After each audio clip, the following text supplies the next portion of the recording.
I started doing this triathlons and endurance sports, ultra runs, just to test my soul, to see what I'm about, to see in a 150-mile race at mile 75 when I feel really bad.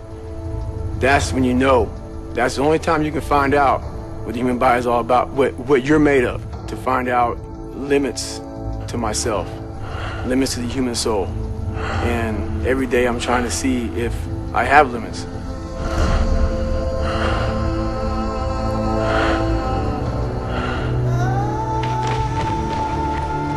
I run anywhere from 125, 150 in a week.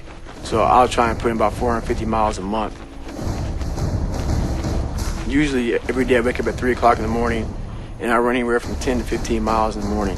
And then I live about 25 miles from work. So I get my bicycle, commute into work, do a normal work day.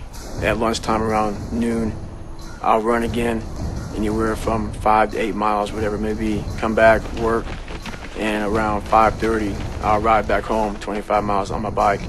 If I'm feeling good and I want to get more miles, I'll get off the bike and do like a short 3 or 4 or 5 mile run.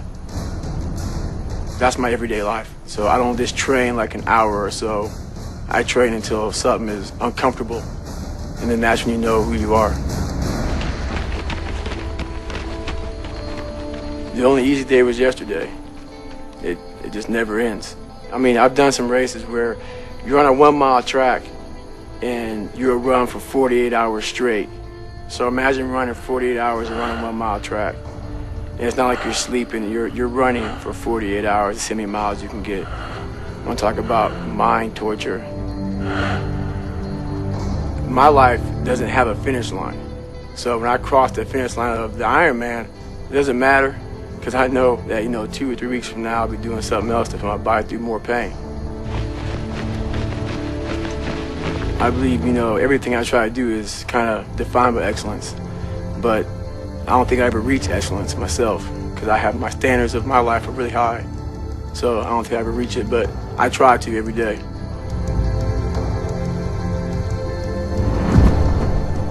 You have to be a good individual first before you can be a good team player. I know for a fact how bad hell we get. I went through it a couple times. It's probably the most brutal military training anybody can go through. So everybody to my left and everybody to my right, they've been through this. So I know mentally, these individuals are extremely hard. And when stuff gets bad in any situation, I know these guys have my back.